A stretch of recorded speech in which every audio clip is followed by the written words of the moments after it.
Ab jetzt kannst du ihn kaufen. Der neue Amazon Kindle ist am Start. Klein, kompakt, süß, niedlich, besser in den Funktionen und diesmal ganz in Blau. Amazon hat ja bekanntermaßen als Versandhändler für Bücher seine Erfolgsgeschichte begonnen und dazu passt natürlich, dass Amazon seit geraumer Zeit ein E-Book-Reader mit dem Namen Kindle vertreibt. Die erste Version, die kam bereits 2007 auf den Markt und im selben Jahr hat Apple die erste iPhone-Generation vorgestellt. Das muss man sich mal überlegen, das ist schon eine ganze Weile her. Nun bringt Amazon die 11. Generation des Basismodells auf den Markt, den Amazon Kindle 2022. Seit dem 12. Oktober dieses Jahres kannst du das Gerät zum Preis von 99,99 € kaufen und schon anfangs war dieser auf mehrere Wochen ausverkauft. Nun, der neue Kindle ist damit 20 € teurer als der Vorgänger, der Kindle von 2019. Aber was bietet er mehr? Welche Funktionen wurden verbessert? Das und viel mehr erfährst du jetzt in meinem Video. Ich wünsche dir ganz viel Spaß beim Anschauen. Wer gern und viel liest, der hat natürlich nicht immer große Lust, schwere Bücher mit sich rumzuschleppen und gerade im Urlaub, da sind es dann 5, 6 Bücher. Das muss nicht sein. Darauf richtet sich dieses Gerät aus, denn dieser Kindle ist was für die Hosentasche. Das verraten uns jetzt schon mal die Maße von 157,8 x 108,6 x 8 mm.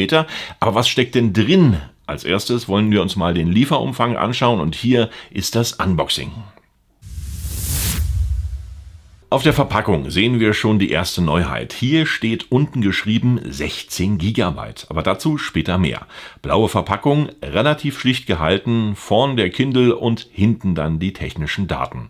Wenn man dann die ganze Geschichte öffnet, so zeigt sich der Kindle in einer Schutzfolie. Diesmal habe ich meinen in einem freundlichen Blau bestellt, weil ich denke, dass auch beim Kindle mal etwas Farbe rein muss. Das schlichte Schwarz ist zwar angenehm, aber warum nicht mal blau? In der Verpackung finden wir, wie gesagt, den Kindle, einige Unterlagen und dann das USB-A zu USB-C Netzkabel, was jetzt schon die zweite Neuerung ist, denn er hat jetzt endlich USB-C, was dem internationalen Standard entspricht. Dass der Kindle wirklich leicht und kompakt ist, sieht man hier im Vergleich zu meiner Hand. Der passt nämlich ganz gemütlich in diese Hand rein. Amazon hat auch die Verpackung aus recyceltem Material hergestellt und hier ist auch nicht jedes noch so kleine Teil in Folie eingewickelt, wie es man sonst ja immer kennt. Schlichte Verpackung und schlichter Inhalt mit dem Kindle, dem Netzkabel, einigen Unterlagen. So kommt er zu dir nach Hause. Das Design des Amazon Kindle 2022 hat sich im Vergleich zum Vorgänger nicht wesentlich verändert. Der E-Book-Reader wird weiterhin aus schwarzem Kunststoff gefertigt und ist auch wie hier endlich mal in Blau erhältlich. Durch die Maße ist das Gerät geringfügig kompakter geworden und bringt jetzt nur noch leichte 158 Gramm auf die Waage. An der Unterseite ist jetzt außerdem, wie schon erwähnt, endlich ein USB-C-Anschluss verbaut, über den sich das Gerät mit einem 9 Watt Netzteil innerhalb von 2 Stunden vollständig aufladen lässt.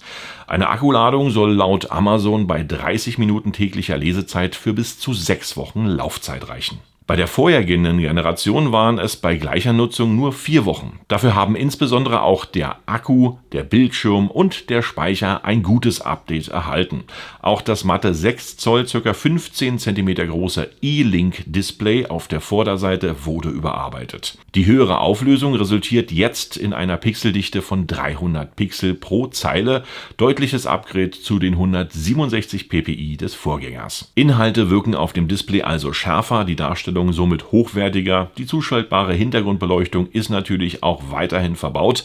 Ansonsten bietet die neue Generation mit 16 GB Massenspeicher jetzt den doppelten Speicherplatz. Über das verbaute Dualband WLAN können wir mit dem Kindle neue Bücher laden oder auch Hörbücher können über Bluetooth mit externen Geräten wie zum Beispiel dem Echo abgespielt werden.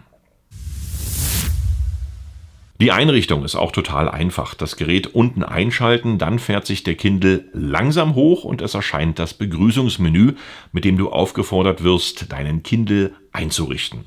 Zum einen geht das mit dem Handy, aber auch in meinem Fall mache ich das auf dem Kindle direkt. Der nächste Schritt, du verbindest dich dann mit dem WLAN-Netz und meldest dich mit deinem Amazon-Konto bei Kindle an, E-Mail eingeben, Passwort und schon bist du dabei. Nach kurzer Benutzung passiert es dann, dass du erstmal ein Software-Update aufgespielt bekommst. Dieser Vorgang dauert aber auch wirklich nur ein paar Minuten. Bei jedem neu gekauften Kindle gibt Amazon Gratiszugang zu Kindle Unlimited und so kannst du hier mal vorbeischauen, ob du das brauchst, und bei Bedarf musst du dann nach Ablauf von diesen 3 Monaten monatlich 9,99 € pro Monat bezahlen. Wenn man neu im Kindle-Universum ist, kommt man eigentlich sehr schnell klar mit der Bedienung. Der Shop ist übersichtlich, die Bücher gut zu erkennen und auch die Bedienung und das Lesen sind bei diesem Gerät wirklich kaum kritikwürdig. Der Kleine liegt einfach gut in der Hand und der Seitenwechsel sowie das Menü laufen sehr flüssig. Einen Kritikpunkt habe ich aber noch. Warum liegt der Ein- und Ausschalter auf der Unterseite des Geräts? Seitlich oder oben würde er meiner Meinung nach wirklich besser hinpassen, da man beim Hinstellen ihn wirklich sehr schnell ausschalten kann oder in den Ruhemodus versetzt, und das ist mir wirklich des Öfteren jetzt schon mal passiert. Ich bin eigentlich sehr zufrieden, aber schauen wir uns mal an, was er gegenüber seiner internen Konkurrenz besitzt oder auch nicht besitzt. An Bord sind das 6 Zoll Display ohne Spiegeleffekte, 16 GB Speicherplatz, 300 ppi Auflösung, 4 LED im Frontlicht sowie WLAN ist mit dabei. Die Akkulaufzeit ist gigantisch und Audible-Hörbücher können über Bluetooth abgespielt werden.